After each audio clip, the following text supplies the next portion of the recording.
संतप्त मानस शांत हूँ, जिनके गुणों के गान में बेवर्धमान महान जिन विचरे हमारे ध्यान में। इसका पेज नंबर 6 है अनुशीलन का, और उसका तो पहला है ही। प्रवचनसार नामक शास्त्र अपन ने आरंभ किया था, तो शुरू के जितने मंगलाचरण हैं वो सब मंगलाचरण अपन ने किए थे, उनका अर्थ भी किया था, और आरंभ की जो पृष्ठभूमि है वो भी अपन ने पढ़ी थी, उस पर व्याख्यान भी किया था।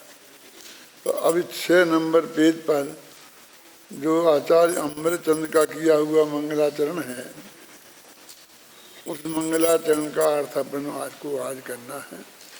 वो मंगलाचरण है सर्वव्यापैक चिद्रूप स्वरूपाय परात्मने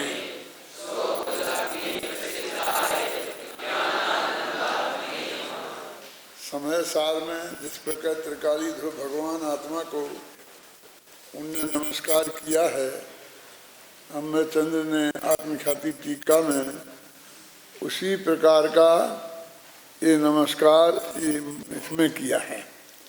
यद्यपि समय सार में वंदितु सभ्य सिद्धे कहकर अत्यंत स्पष्ट रूप से सिद्ध परमेश्वरी को नमस्कार किया है, और प्रवचन सार में तो कुंद देव ने 5 गाथाओं के द्वारा बहुत विस्तार से पंच परमेश्वरी को याद किया है।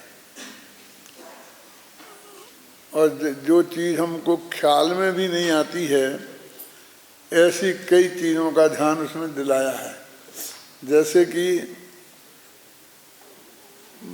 मानुषे खेते अर्हन्ते, कि मनुष्य क्षेत्र में विद्यमान जो वर्तमान में अर्हंत हैं, यानी विद्यमान 20 तीर्थंकर हैं अथवा 170 तीर्थंकर होते हैं, उनकी तरफ उनने ध्यान दिलाया। जबकि और कहीं भी मंगलाचरण में ये बात नहीं दिखेगी। जब अरहंत की बात आती है तो हम, और जब वर्तमान की अरहंत अवस्था तो वर्तमान की ही है ना, कि विद्यमान मौजूद हैं, तो हमारा ध्यान यहीं की सिद्ध के पहले की अरहंत अवस्था जो महावीर की है वो ही हमारे ख्याल में आती है। ऐसा कोई और भी हैं जो विद्यमान अरहंत हैं, जिन्हें हम अरहंत विद्यमान कहते हैं, वे तो सिद्ध हैं। अभी आदिनाथ से लेके महावीर में विद्यमान 24 कहते, वर्तमान 24 कहते हैं ना इसे। तो वर्तमान 24 और विद्यमान 24, इसमें उन्होंने अंतर किया। एक कोड़ा कोड़ी सागर का उनने वर्तमान माना, और उसमें जो 24 तीर्थंकर हुए हैं उसे वे वर्तमान 24 कहते हैं। और जो कम से कम 20 और अधिक से अधिक 170 तीर्थंकर अरहंत के रूप में 2.5 द्वीप में विद्यमान हैं, उनको वे विद्यमान तीर्थंकर कहते हैं। और इस तरह उन्होंने खोल कर प्रवचन सार में नमस्कार किया है। अब उनकी चर्चा तो अपन जब करेंगे, जब वो आएगी। अभी तो अमृतचंद्राचार्य जो अपनी टीकाएं लिखते हैं आत्मख्याति और तत्व प्रदीपिका, वास्तव में इस ग्रंथ में वो ये समझते हैं कि तत्वों का वर्णन है, इसलिए उन्होंने अपनी टीका का नाम तत्व प्रदीपिका रखा है। प्रदीप का क्या? प्रदीप माने दीपक, और वो छोटा सा है इसलिए प्रदीपिका। उसको स्त्रीलिंग बनाना था तो दीपिका कर दिया, और उत्कृष्ट है इसलिए प्रा लगा दिया। माने ये बहुत छोटी सी टीका, मैं एक दीपिका रखूंगा उस पर प्रकाश डालने के लिए। ऐसे भी आचार्य हुए हैं और वो बहुत महान थे, लेकिन कम से कम इतने तो महान नहीं थे। उन्होंने अपनी किताबों का नाम मार्तंड रखा। प्रमेय कमल मार्तंड, प्रमेय रत्नमाला, ये सब न्याय के ग्रंथ हैं। प्रभात चंद्र आचार्य, पंडित प्रभात चंद्र जी कहते हैं उन्हें, वो इतने विद्वान तो नहीं थे जो अमरचंद्र के बराबर अध्यात्म में वो करें, लेकिन उन्होंने अपनी किताब का नाम प्रमेय कमल मार्तंड रखा। तत्वा सूत्र की ही टीका है, उसकी परीक्षा सूत्र की ही टीका है, तो विस्तार से न्याय की बातें उन्होंने की हैं। लेकिन वो कहते ये सूरज है, मेरा एक ग्रंथ है, न्याय के कमल पर प्रकाश डालने के लिए सूरज सूर्य है। प्रमेय कमल, प्रमेय माने के जो पदार्थ होते हैं ना सब छह द्रव्य, वे है कमल, तो उन्हें खिलाने के लिए मार्तंड है। फिर दूसरे अनंतवीर आचार्य, वे अपने ग्रंथ का नाम रत्नमाला, जो रत्न होते हैं उजेला जिनसे होता है, तो वो एक नहीं, उनकी माला की माला है, जो उजेला प्रदान करने वाली रत्नों की माला लगा रहा हूँ मैं। माने वो रत्नदीप ही उसका नाम रखते हैं कि हमने जो भी है छोटा मोटा है वो मणियों का है, रत्नों का बनाया है ना। और अब इनने जो अमृत इन्होंने लिखा ना, तो इसको उन्होंने क्या नाम रखा, तत्व प्रदीपिका, मान दीपक और दीपिका है, तो प्रदीपक तो प्रदीपिका, प्रकाशक लगा दिया। मुसलमान कहने वाले जैसे तो कहते हैं कि कुछ भी ले लो, दीपक ले लो, चाहे बढ़िया से बढ़िया लट्टू ले लो, चाहे रत्न ले लो, मतलब प्रकाश करने वाली कोई चीज है, इसलिए वो उसे प्रकाशक शब्द का प्रयोग करते हैं। ऐसा नहीं, हर एक आदमी जब वो लिखता है तब कुछ सोचता नहीं हो, नाम रखने के पहले तो बहुत सोचता है ना।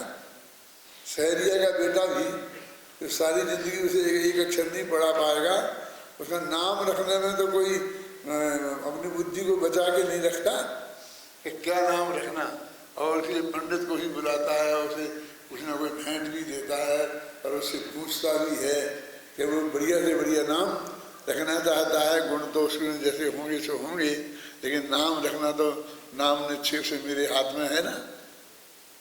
प्रकृति ने दिया है उसे एक निक्षेप का ऐसा वरदान, तो वो नाम तो अपने मन का रख ही लेता है, इसलिए उसका कोई अर्थ अपन निकालते हैं तो ऐसा ही नहीं है कि उनने सोचा ही नहीं होगा और तुम सोच रहे हो। देखो इस तत्व प्रदीप का टीका का ये मंगलाचरण है।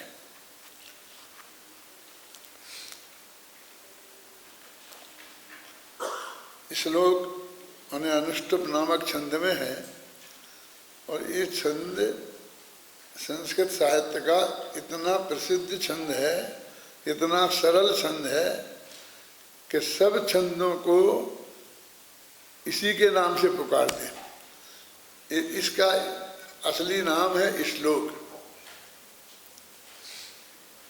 यहाँ ये अनुष्टुप क्यों लिखते हैं, अनुष्टुप भी नाम है, लेकिन श्लोक असली नाम क्यों है, क्योंकि अब हर छंद को श्लोक बोलने लग गए।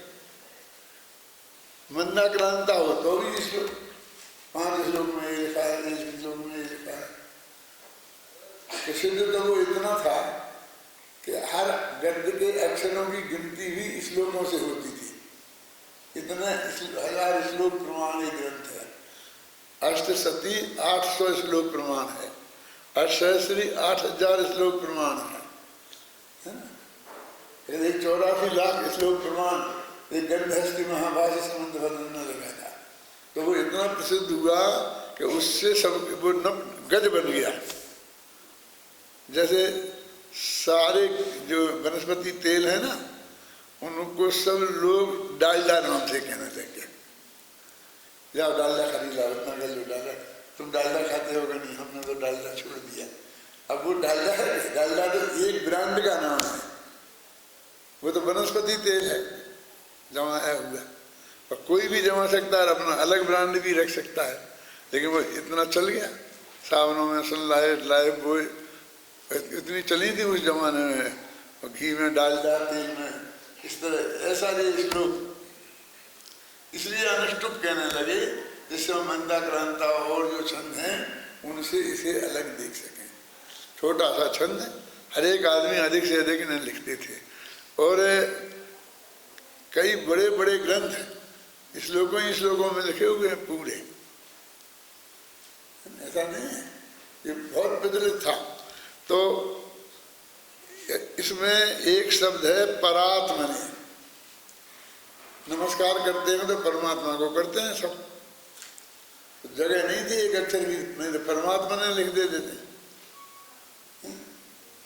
उनने बहुत बुद्धि पूर्वक परात्मा ने लिखा है, और हम तो ये कहते जिसमें हमने परम नहीं लगा पाते हैं तो पर लगाते हैं अध्यात्म में, तो सब जगह अधिकांशता स्व और पर वाला पर लगा देते हैं।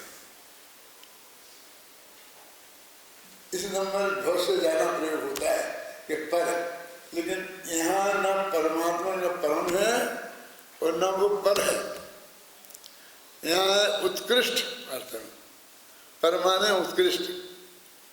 बोलते हैं अपने बसों में होती थी अपर क्लास, ऐसे ही ये श्रेष्ठ सर्वश्रेष्ठ आत्मा, तो सर्वश्रेष्ठ आत्मा अपना त्रिकाली ध्रुव भगवान आत्मा है। तो उनने वहाँ नमा समय सारा है कहकर समय सार को नमस्कार त्रिकाली ध्रुव आत्मा को किया, और इनने यहाँ वो भी श्लोक है, और इनने यहाँ पर ही मैं इसी में उन्हीं आचार्य ने उसको उत्कृष्ट आत्मा माने त्रिकाली ध्रुव भगवान आत्मा, अपना स्वयं का आत्मा, जिसके आश्रय से धर्म की प्राप्ति होती है, संबंध ज्ञान चारित्र की प्राप्ति होती है, आत्मा से परमात्मा बनता है। ऐसा परमात्मा अब सब इसके विशेषण हैं, सर्वव्यापी के चिद रूप है, सब में व्यापक है, फिर भी एक है। सर्वव्यापक में लोकालोक में, अलोकाकाश में भी। इसकी व्याख्या भी स्वयं जाकर के आगे गाथा आएगी, शायद कौन सी 10वीं है कि 22वीं है, ऐसी कुछ है, तो वहाँ इसके व्यापक का अर्थ समझाएंगे विस्तार से। लेकिन यहाँ दोनों अपेक्षाएं स्पष्ट कर दी हैं कि सारे जगत को जानते हैं, इस अर्थ में उन्हें सर्वव्यापक कहते हैं। पहले कई दफे कहा जा चुका है इसी सभा में कि जितनी भी धातु हैं, धातु समझते हैं, क्रिया शब्द को धातु बोलते हैं, है ना, तो जितनी भी धातु हैं, धातु क्या कहलाएगी, जैसे भवती ये शब्द बना, गच्छति ये शब्द बना, तो इसमें भू जो मूल है वो धातु कहलाती है। गम गच्छ तो गम वो धातु कहलाती है, माने ये ऐसा माल सोना ये धातु कहलाती है ना। अब उससे अंगूठी बनाओ, हार बनाओ, ये सब चीजें बनी वे सोने की हुई, वो मूल धातु। ऐसे शब्दों में भी धातु होती है, वो मूल चीज है, और उससे फिर और चीजें बनती हैं। तो कहते हैं कि वे सर्वव्यापी हैं, एक हैं, मान सर्वव्यापी और एक विरुद्ध हुए ना, सब में व्याप गए और अपने में रहे। एक माने फिर अपने में सीमित हैं। ऐसे परमात्मा सर्वव्यापी एक, और वो चिद्रूप माने चैतन्य स्वरूप है, और वे उत्कृष्ट त्रिकाली ध्रुव आत्मा है। अब इन सब में इन सबको नमस्कार करना है ना, तो नमः के योग में चतुर्थी का प्रयोग लगता है ना। तो इन सारे जो विशेषण बनाए हमने, उन सब में चतुर्थी का प्रयोग लगा। एक तो ऐसा हो सकता है, आप जानते हो भाषा के निर्माण में, कि हम सबको मिला के एक समास कर दें, उसे समस्त पद बोलते हैं, सबको मिला के एक कर दिया तो उसे वो समस्त पद बोलते हैं। तो उसमें फिर जगह जगह विभक्तियां नहीं लगानी पड़ती हैं, सबको मिलाकर एक विभक्ति लगा दी जाएगी। अब इनको हमने एक नहीं किया तो हर एक में परात्मने में अलग चतुर्थी लगानी पड़ी, स्वरूपाय में अलग चतुर्थ लगानी पड़ी। और अब ये जो है ना सर्वव्यापी और चिद्रूप, इन दोनों को अपन ने मिला दिया, इसलिए दोनों में एक दफे लगाई तो भी काम चल गया। अब आप सुने तो ये लिखो, श्लोक लिखें, तो ये लिखने में किस बात का ध्यान रखना पड़ेगा? कुछ लोग ऐसा करते हैं कि ये छंद लिखा ना तो सर्वव्यापी चिद्रूप स्वरूपाय, और परात्मने के बीच में कितनी ज्यादा जगह छोड़ दी ना, क्योंकि यहां से लेके यहां तक इतना मेजर बनाया है, हमें इतनी चौड़ाई रखनी है। अब नीचे की पंक्ति से तो पूरी लाइन भर गई ढंग से, और ऊपर की पंक्ति से वो लाइन भरती नहीं है, तो क्या करें हम? फटाफट तोड़ के 3-4 टुकड़े करके और फैला देते हैं। ये सही नहीं है। ये बात मैं इसलिए बता रहा हूँ कि तुम लिखोगे भविष्य में, और वास्तव में तो एक चिट्ठी भी लिखनी चाहिए ना, तो उसमें भी इस बात का ध्यान रखना चाहिए, ख्याल नहीं ना, क्योंकि तुम्हें भाषा तो आना चाहिए ना। तो वो इन सबको हम तोड़ेंगे तो हर एक के बीच में फिर विभक्ति लगानी पड़ेगी, और फिर उसको कहाँ से टूटना यही पता नहीं है, तो हम तो कहीं से भी तोड़ देते हैं, कहीं से भी तोड़ देते हैं। वो तोड़ने की विधि भी होनी चाहिए, संधि होती है, समास होता है, तद्धित होते हैं, ये सब होते हैं। दो शब्द मिलके आपस में संधि कर लेते हैं, है ना, परोपकार ने मिलके संधि कर ली, तो संधि की तो परोपकार हो गया। अब कहीं समास करते हैं तो उन शब्दों को कहाँ कहाँ कैसे जोड़ना, तो समास से जोड़ते हैं, तो कहीं बहुब्रीहि से जोड़ते हैं, कहीं तत्पुरुष से जोड़ते हैं, अलग अलग होते हैं ना, द्वंद्व समास से जोड़ते हैं, तो उनकी सबकी विधियां हैं। पहले अब मैं सारी पढ़ाने लग जाऊंगा तो व्याकरण पढ़ना शुरू हो जाएगा यहाँ, लेकिन मैं इतनी चीजें बता रहा हूँ कि एक जब लाइन लिखते हैं तो उसमें कितनी चीजों का ज्ञान उसे होना चाहिए, तब वो एक वाक्य सही लिख सकता। जितने शब्द आप लोगों के सही लिखे जाते हैं वे तो भाग्य से लिखे जाते हैं। क्या क्यों? कुछ ना कुछ तो करोगे या मिलाओगे या अलग करोगे, तो वो कहीं सही बैठ जाता है और कहीं सही नहीं बैठता है। तो जब हमने एक किया, ऐसा कैसे इतनी जगह बीच छोड़ दी, इन सबको मिला के बिच बिच कर दिया। वो समस्त पद उसे बोलते समस्त पद। समस्त पद माने सब पद नहीं, सब पदों को का मिला हुआ एक शब्द है, एक पद बोलते हैं उसे। पद में और शब्द में अंतर जानते हो? वर्ब और टर में दोनों में अंतर तो जानते हो? क्या हर भाषा की अपनी टर्मिनोलॉजी अलग होती है, शब्दावली अलग होती है, पदावली अलग होती है। जो शब्द कोरा शब्द है वो शब्द है, और जो शब्द किसी विशिष्ट अर्थ से जुड़ा हुआ है वो पद है। नहीं आया कुछ समझ में? थोड़ा थोड़ा इतना समझ लो अभी हाल कि कुछ ऐसा होता है जिसे हमें जानना चाहिए। इतना समझ लो तो काम चल। देखो पद क्या है? अरहंत ये पद है। तो अरहंत का जब हम अर्थ करेंगे तो अरि माने शत्रुओं को, हंत माने मारने वाला। तो आपने क्या कर दिया? अरिहंत आपने वो तोड़ दिया उस शब्द को, हरि और हंत दो, और वैसा अर्थ निकाल दिया, जबकि ऐसा अर्थ है ही नहीं। वो तो पारिभाषिक शब्द है जिसकी एक परिभाषा है, चार घातिया कर्म का अभाव करके, है ना, बात है ना। अनंत चतुष्ट रूप विराजमान हुए वे अरहंत हैं, ये अर्थ है उसका, क्योंकि वो पद है। अरहंत, सिद्ध, आचार्य, उपाध्याय, साधु, ये पद हैं। जल ये शब्द है, और ये पूजा में जो चढ़ाते हो जल वो पद है। चंदन कि वो पूजा में चढ़ाते हो वो पद है। क्यों कि वो विशिष्ट वस्तु के लिए आप उसे प्रयोग कर रहे हैं, उसी के अर्थ में उसकी स्थापना कर दी है आपने। और इसका एक कोई भी पानी, कहीं का भी पानी का प्रयोग कर लो। तो यहाँ ये कह रहे हैं कि वो जो सर्वव्यापी है, चैतन्य स्वरूप है, ऐसा वो त्रिकाली ध्रुव भगवान आत्मा, और वो शोभ लब्धि प्रसिद्धा है, कहते अपने अनुभूति से प्रकट होता है। स्वानुभूत्या चकासते, देखो शब्द दोनों का भाव एक की शब्दावली शोभ लब्धि प्रसिद्धा है, एक स्वानुभूत्या चकासते हैं।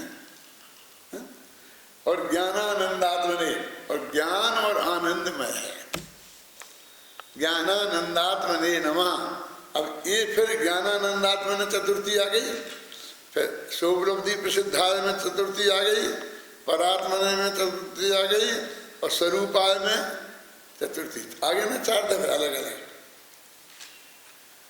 अब इन नमः के योग में ये सब यहाँ इतनी कसरत करनी पड़ी। नमा ये अव्यय है ना, जिनमें इनके योग में चतुर्थी, स्वाधा, इन सब में चतुर्थी लगती है। अभी अपने पूजने बोलते हैं रोज ना, एक ओंगरी से ही नहीं बोल पाते हैं, पूजन करने आते हैं ना। ऐसा समझ लो, हम तो अपने विद्यार्थियों से कह रहे आप अपने माथे पे मत लेना, समझ लो तो समझ लेना। हरेक में नमः के योग में चतुर्थी लगाई जाती है। तो चतुर्थी अपन ने लगाया कि वो महावीराय नमः, नमः के योग में चतुर्थी लगाई ना, तो महावीर भगवान के लिए स्वाहा स्वधा इनके अर्थ में चतुर्थी लगती है।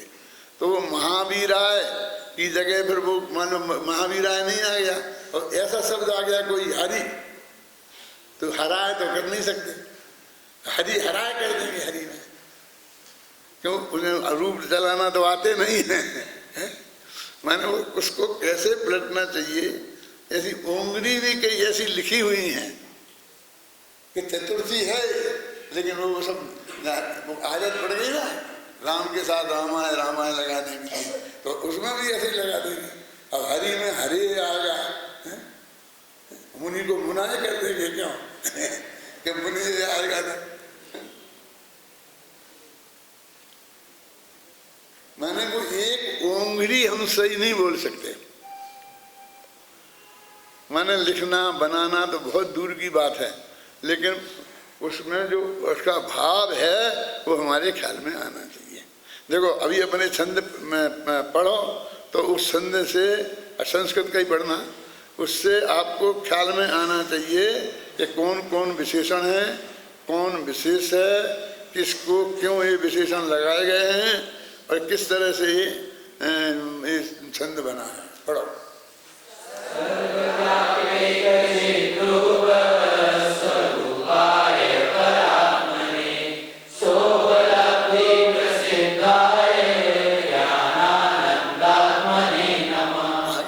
चतुर्थी लगी ना सब में नमः के योग में।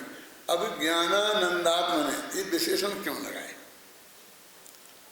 देखो ये आगे के जो अधिकार आने वाले हैं, और ये जो मुख्य विषय वस्तु जिसकी चर्चा करने वाले हैं, वो सब चीजें हैं।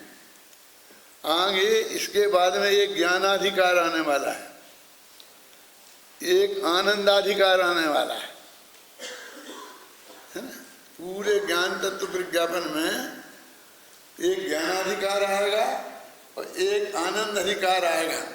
तो इन्होंने दो विशेषण तो वही लगा दिए, क्योंकि आप ज्ञानमय हैं और आनंदमय हैं। ऐसे ज्ञानानंदात्मने नमः, ऐसे भगवान आत्मा आपको इसका उसमें उसके पीछे कुछ उनका थिंकिंग है। और क्यों? तो दो है, एक स्वात्मोपलब्धि प्रसिद्ध है। एक तो तुम अपनी अनुभूति से प्रकट हुए हो, और मुझे अपने आत्मा की उपलब्धि चाहिए, है ना। मुझे क्या चाहिए, तुझे क्या चाहिए, तू हमें नमस्कार क्यों कर रहा है? कहीं स्वात्मोपलब्धि, अपने आत्मा की उपलब्धि चाहिए। मुझे तुम्हारा कर का कुछ नहीं चाहता, चाहूँ अपना भाव, निस्वभाव में तिर रहूं बस। कुछ कुछ कुछ तो काम हमें बताओ, ये विभाव मेट सकते हो तो मेट देना, नहीं तो अपने आप मिट जाएगा क्या। अब हिंदी का छंद पढ़ो और फिर देखो देखो अब जो तुमने अर्थ समझा है, इस अर्थ के संदर्भ में तुम इस छंद को पढ़ो तो तुम्हें मालूम पड़ेगा कि पद्यानुवाद कितना सही हुआ है।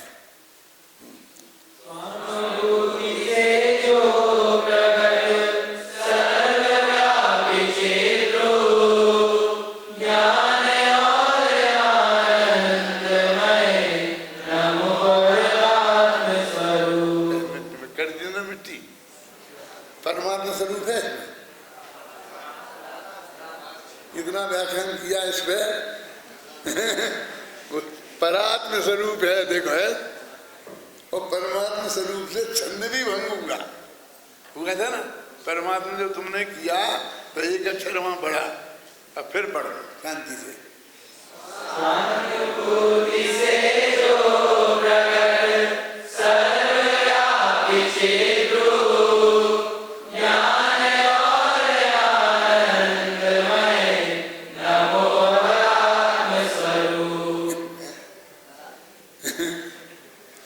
फिर भी टोन उधर को जा रही थी, परात्म स्वरूप नहीं बोल सकते, बोलो परात्म स्वरूप,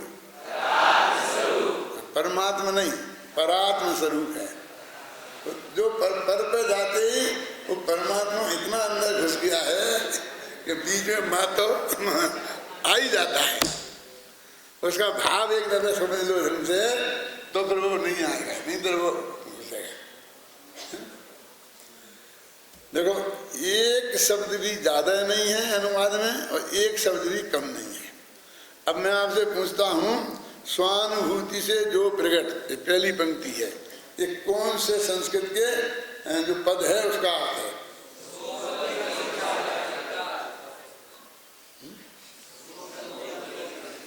स्वानुभूति से जो प्रकट काय का है? अच्छा, और सर्वव्यापी चिद्रूप काय का है ना? अब समझेंगे ना। अब परात्म परात्म ने किसका अर्थ क्या है ना? और ज्ञानानंदात्म ने आगे बिल्कुल, मतलब एक अक्षर का, एक कोमा फुल स्टॉप का फर्क नहीं है। संस्कृत से हिंदी में ऐसा उठा के रख दिया है। ये उत्कृष्ट अनुवाद जैसे अपन बोलते हैं ना, ये तो भाग्य से बन पड़ते हैं, सभी छंद नहीं बन पाते हैं ऐसे, कोई कमी कहीं रह जाती है ना। अपन से भी रह जाती है, दूसरों से भी रह जाती है और दूसरों से भी बन जाते हैं, ऐसा नहीं। मेरा मतलब एक कोई जब मैं बताता हूँ तो भी अपनी विशेषता बताने के लिए नहीं बताता हूँ, लेकिन ये मतलब ये भाग्य की बात है कि इतना उत्कृष्ट उसका अनुवाद बन जाता है। अभी ये ख्याल में आ जाए और फिर जब तुम यहाँ पढ़ोगे सचमुच तो उससे हर एक को अलग अलग जाति का आनंद आएगा। अभी सबको एक सा, क्योंकि किसी की समझ में नहीं आया तो बस जो गाने ही गाने का आना है समझने में, सबको एक सही रहना है। और जब जिसको जितना अर्थ आ गया और वो छंद पड़े, हम तो वहाँ सुनते हैं गली में खड़े हुए आते हुए रास्ते में, तो भी हमको आनंद आ जाता है। परात्मा ने शब्द बोला आपने, अनिश्चित रूपाय बोला, ये तो ये बराबर उसका ख्याल में हटा के क्या कह रहे, मतलब उसका भी एक अलग आनंद होता है ना। इसलिए इसको बराबर जमाना चाहिए। जैसे बोलते हैं अन्वय जमाओ, फिर अन्वय के बाद उसमें एक एक का अर्थ जमाओ, फिर उसे व्यवस्थित करो, फिर बाद में अंत में बोल के दिमाग में व्यवस्थित करो, और फिर जब वो एकदम ये पाठ का असली आनंद जितना मैं लेता हूँ कोई नहीं ले सकता। और मैं लेता हूँ, मैंने बनाया है, फिर भी यहाँ जब चलता है तो मैं गद्य से ज़्यादा पद्य सुनता हूँ।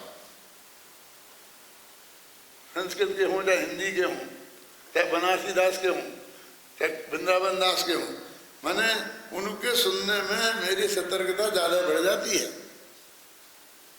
क्यों? मैं एक रहस्य बताता हूँ कि वो सीधी आचार्य की वाणी है। हमने जो अर्थ बता रहे हैं भाई वैसे ही का वैसा बताया है, लेकिन फिर भी वो पंडित हुकुमचंद की वाणी है, वो हमारे अंदर में जाकर के आई है। अब देखो उसमें एक लड़का है रोजी ना ठोकता है, वो बोलता है ना कि छंद दादा ने बनाया। अब उसमें मैं बहुत खुश कर रहा हूँ क्योंकि मैं अपना नाम कैसे बोल सकता हूँ। बोलो बोलो छंद क्या बोलते हो? या जो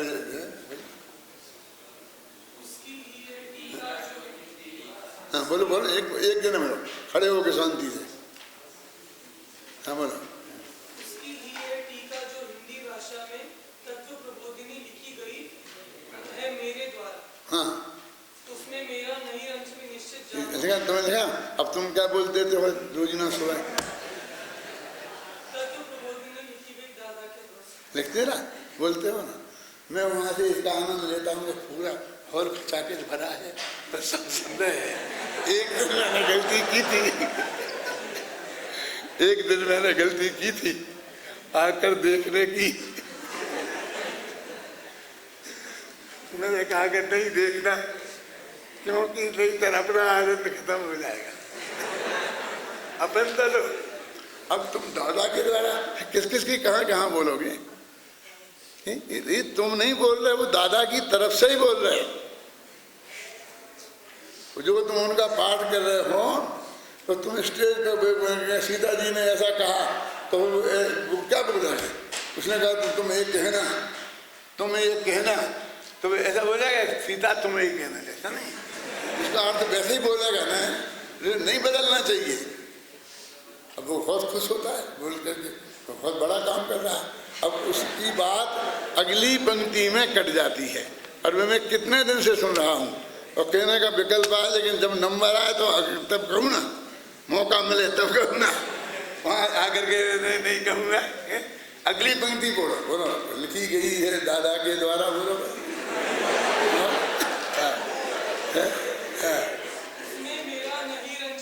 तब उसमें फिर मेरा क्या बोला? तो बोलो उसमें दादा का नहीं रंग।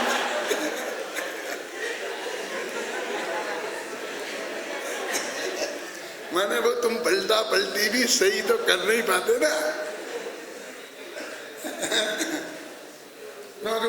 एक जगह जब सुधार दिया, अब उसकी वजह से जो तुमने बदला है वो कहाँ कहाँ उसका इफेक्ट आएगा, और सब जगह उसे बदलना चाहिए ना। जैसे मान लीजिए कि वो मैंने बदल दिया ना वो पूजन में, कि वो पुण्य पाप दोनों का नाश करने के लिए आता ना, तो उनने क्या कर दिया, पुण्य पुण्य पाप पुण्य पूजन है नहीं। जैसे मैंने लिखा पाप पुण्य को नाश के ज्ञान भान प्रकाश, तो उन्होंने कहा पाप पुण्य सब नाश के। तो तुमने यहाँ तो सुधार दिया, लेकिन वो प्रकरण चला आ रहा है जहाँ पुण्य पाप दोनों को बराबर ही बताया जा रहा है, उसका तो तुमने कुछ किया ही नहीं। यानी वो पूरा छंद तुम्हें बनाना पड़ेगा, वो पूरा बदलना पड़ेगा। ऐसा नहीं है कि तुमने कहीं से माँ बदल दी। जैसे उसमें कर देते हैं ना वो कि हिंसा पुण्य झूठ जो चोरी और पर बनिता समुद्र की जोरी, तो पर भरता कर दिया। तो तुमने कुशील नामक पाप में तो ऐसा भेद कर दिया, क्यों? लेकिन चोरी नामक पाठ में क्या किया? तो उसमें भी ऐसा फर्क होगा ना पाठों का। तो हिंसा नाम में फर्क में तुमने क्या किया? मैंने बहुत से जीव मारे, नदियों में चीर धुलाए, क्यों? और कोसन के जीव मराए। तो क्या अब तो जीव ही रह गया ना वहाँ। वो नहीं करना चाहिए, क्योंकि हम पूरा नहीं कर सकते, उतनी अकल तो होती नहीं है। पहले समझ तो लो, और फिर भी कभी उस कवि ने कुछ और भाव भरा हो उसमें, उसका और अर्थ हो, कहीं और विद्वान उसका और अर्थ निकालें, हैं? और तुम्हें जो बदला बदली करनी है अपने मन में कर लो। वो तो मैं सुनता हूँ जो मैंने तुम्हें बता दी, नहीं तो सारे देश में चलती दादा के द्वारा, और धीरे धीरे हटकर मेरे द्वारा दादा हो जाते वहाँ। फिर छत छापने वाले को पीछे नहीं रहते, तो वे भी छाप देते हैं। अभी ऐसा होगा, बहुत सी चीजें हम लोग कितनी कोशिश करते रहते हैं, उसके बाद भी गलत छपती रहती है। अब क्या समझ रहे हो, आप सुधर जाएगा, कल कोई नहीं बोलेगा। क्यों? क्या बोलेगा? नहीं, यहाँ तो नहीं बोलेगा कि वो कल परसों नरसों सुन गया है और अपने गांव में पहुंच गया है, वो तो ठोकेगा ना।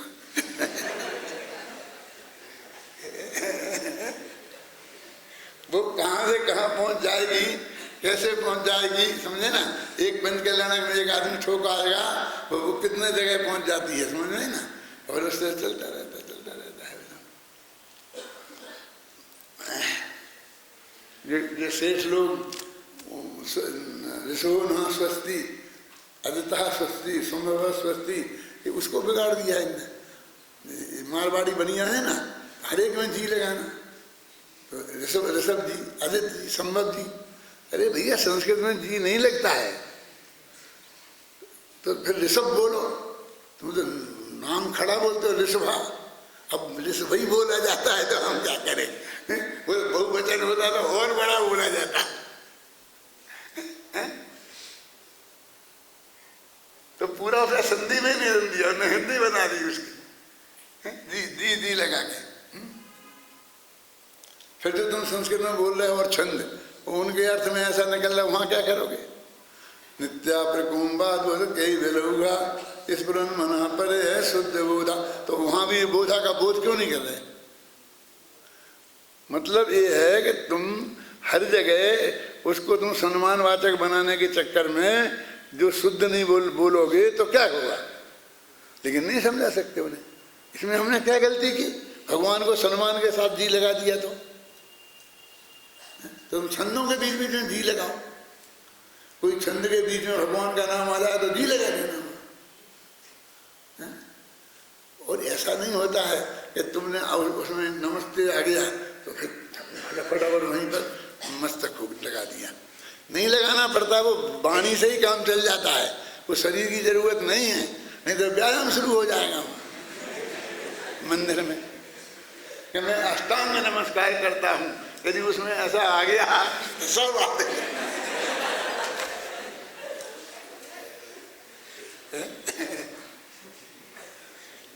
करना चाहिए ना। यहाँ ऐसा किया, अभी चल रहा है कि नहीं चल रहा है। मैं कई जगह तो कह चुका हूँ, कोई आ गया यहाँ और उसने कहा नहीं ये जनवाणी अपने से नीचे होती है, तो ये खड़े होके सब ये मजाक करते हो। कम से कम यहाँ तो मेरे बिना नहीं बदला करे, किसी के कहने से कोई नहीं। वो नाराज हो तो कह देना दादा ने कह दिया, समझे ना। ऐसी नहीं है जरूरत। फिर तो हम कहाँ रखो, अलमारी में नहीं रख पाएंगे, नीचे अलमारी में नीचे रखे, वहाँ रखे ये नहीं रखे, ये नहीं रखे, सब क्या करें। अभी हम यहाँ खड़े होंगे, हम ऊपर नीचे नीचे हो जाएंगे, ये सब। अरे भैया सम्मान पूर्वक उसमें रखे हैं। नीचे आकाश के प्रदेशों में नीचे ऊपर होने से क्या फर्क पड़ता है। जमीन पे मत रखो, वहाँ पैर पड़ते हैं और अपमान, इसमें थोड़ी आप पैर रखते हो, समझे ना। अब लड़े कोई तो लड़ने देना है, उसे कहना मेरे से लड़े आगे, लेकिन नहीं रखना नीचे रखना। ये परंपरा कहीं दिखी है कहाँ। ऐसे ऐसे हाथ ऊपर ले लेते फिरेंगे हम, फिर तुम किताब हाथ में ले जाते हो तो कहीं रख ही नहीं सकोगे उसे। क्या करोगे। मुनि महाराज कहाँ रखेंगे, मुनि महाराज कहाँ रखेंगे, अब भी आज बता देंगे सेठ लोग। चौकी पे रखेंगे, चौकी कहाँ से आएंगे उनकी। अरे चौकी समाज दे देगी, ले कैसे जाएंगे वे। चौकी लिए फिरेंगे अपने माथे पे। उन्हें तो सोचते ही नहीं कि मुनि महाराज का कोई स्वरूप होता है, तो उनके वो परिग्रह नहीं होता है। वो उनके पास पीछी होती है, उससे साफ करते सब। हम जीव जंतु को देखते हैं ना, तो जमीन में तो आखिर लगती है कि नहीं लगती है, फिर उसी को ऐसे शरीर पर भी करते हैं। फिर यहीं भी रखी रहती है, फिर साफ से नहीं छूती होंगी उसको, फिर वो उसको रोजीना धुलाई करते होंगे उसकी, तो अपना शरीर में धो सकते हैं उनको। तुम अपना सारा चौका वहाँ ले जाना, उस कमंडली को फिर रोजीना धुलवाना, आगे ना धुलना, पीतल के बर्तन को आगे में धोते होते, कमंडली को आगे में धो देना। अरे वो जैसी मर्यादाओं में जो चीजें हैं और जो संभव थी उन्हीं अवस्था में वो की गई, आचार्यों ने रखी हैं, तो नहीं तो फिर परिग्रह जुड़ता जाएगा, फिर नौकर जुड़ते जाएंगे, तो ये सब करते जाएंगे। मेरे कहने का मतलब है, जो उनके हाथ में है 3 चीजें रख सकते हैं, पीछी, कमंडल और एक शास्त्र, इससे ज्यादा वो हाथ में पकड़ ही नहीं सकते, और निरंतर उनके साथ रहना चाहिए, एक कदम नहीं चल सकते उसके बिना। ऐसा नहीं है कि कमंडल ऊपर रखा और महाराज यहाँ बैठे, जहाँ उनके साथ जाना चाहिए इमरजेंसी के बिना उनके हाथ में ही होना चाहिए। साथ में दूसरा लेके चले तो क्या दिक्कत है, इमरजेंसी में तो कुछ भी हो सकता है, लेकिन वो जरा पीछे रह जाए तो महाराज को पीछे रहना पड़े, उसे आगे रह जाए और वहाँ बैठना है, और कहीं से कोई प्रसंग आता है ना, कुछ करना है तो क्या करेंगे, वो उसे कब मांगेंगे, कोई ऐसा थोड़ी चेंटा रहेगा। कोई आदमी साथ जाता है तो अभी वो थोड़ा दूर भी तो होता है, वो अपने लेटरिन बाथरूम जाएगा, वो भी खाना खाएगा, नहाएगा, धोएगा, थोड़ा सोएगा भी, और तुम्हारी चीज लेंगे तुम्हारे हाथ में तो क्या करोगे, क्या काम की हमारी। मेरे एक रोजीना एक किताबें आप बांध के ले जाते हो, मंगाते हो और खोलते हो ही नहीं।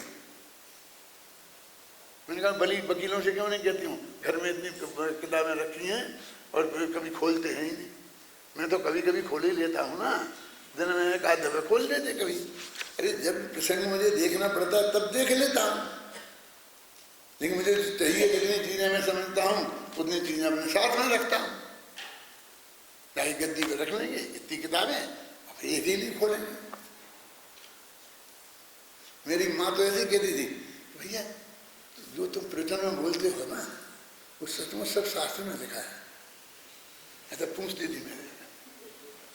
हाँ बिल्कुल, और हम कहाँ से लाए, शास्त्र में लिखा है, तो तुम किताब तो खोल गई नहीं, क्या बताओ। तुम भी तो बेचारी बिना पढ़ी लिखी थी, तुम भी वैसे हो, सब भी ऐसे ही हो गए। और कई दफे बताने के बाद भी कि वो जो मुनि धर्म का स्वरूप बताया है वे सब लोग समझते थे, जंगल में रहना है, बरसात में जाना है, सर्दी में जाना है, गर्मी में जाना है, और वो 3 चीजें अपने साथ में रखनी है। और 3 भी बनी बनाई है, 3 में कोई भी किताब नहीं कि हमने ये दे दिया और ये ले जाए। वो उनकी कुछ चीजें रोजाना बोलने की होती हैं, सिद्ध भक्ति ऐसी कुछ चीजें होती हैं, तो वो चीजें तो उन्हें अपने साथ रखना ही है। इसलिए वो गुटका गुटका कहलाते थे। गुटका क्या थी, गुटका क्या चीज है, गुटका क्या चीज है, वो जो कानपुर के डब्बे में आता है ना, पुड़ियाँ बन बन के, अरे वो नहीं, वो मुनिराज जो चीजें उन्हें रोजाना करने की होती हैं उन्हें अपने हाथ से कागज पर लिख लेते थे, फिर उन्हें बांध के रखते थे, वे गुटका है। क्योंकि वो जरूरी चीजें हैं और वो खुद के हाथ की लिखी होनी चाहिए, पहले दूसरे, क्योंकि दूसरे की पढ़ने में नहीं आए, गलत पढ़े तो अपने हाथ से लिखेगा तो वो सही पढ़ेगा, समझे ना। और बे लिखना उन्हें जरूरी, साथ में रखना जरूरी है। बे याददाश्त के भरोसे नहीं रह सकती, वो याद हो और खोले नहीं तो वो भी उन्हें अपने साथ में रखना उसे जरूरी है। वो तो किसी के हाथ में दिखती ही नहीं, और छप छपा के सोने चांदी से मड़के बढ़िया आ जाएगी तो वो रखी रहेगी। और हम जब ये बात कहते हैं तो लोगों को बहुत आश्चर्य होता है, क्या बात कर रहे हैं महाराज, को कौन ले जाएगा। अरे तुम तो कहो 3 बैलगाड़ी साथ में चले, इतनी किताबें ले जाने वाले, या नहीं बैलगाड़ियों से नहीं जाती हैं तो कार में रख ले जाएंगे, कार से नहीं जाती हैं, खुद अपने माथे पर ले जाना पड़ता है, नंगे पैर। अच्छा नंगे पैर ले जाना पड़ता है, महाराज नंगे पैर ले जाना ना। अरे हमारे यहाँ इतने नवयुवक हैं, इतने नवयुवक मिल जाएंगे, 500 किताबें ले जाएंगे। क्या बात करते हो, कितने कर्ज आएंगे? अरे तुम क्या कहो, अब भी यार 1000 रुपया दो नहीं, उनसे लो और फिर तुम किताब लेके चलो, उनके लिए भी मिल जाएंगे। हमने तो कितना बड़ा मार्केट खड़ा कर दिया है, समझे ना? हम जल्दी ऐसा बना देंगे, उसका एक बिजनेस बना देंगे और पुण्य का ढेर लगवा देंगे। इतना पुण्य बनता है, ऐसा पुण्य बनता है, ऐसा पुण्य बनता है, ख्याल में आई ना? कहीं लगा लाओ, कहीं करुणान योग में से निकाल के लाओ कहीं से कि कैसे बनता है, कहाँ से बनता है। करुणान योग में से लाओ शांति जी निकाल के, कहीं 3 चावल के 3 चिरकट और 3 ये लड़ते हैं ना, ये चढ़ाओ, ये नहीं चढ़ा, ये चीज चढ़ा दिया, और इससे इतना पुण्य, इसका इतना पुण्य। पुण्य का नारियलों का ढेर लगा सकते हो तुम मंदिर में, पुण्य पुण्य का ढेर तो किसी का लगा दिखता नहीं है।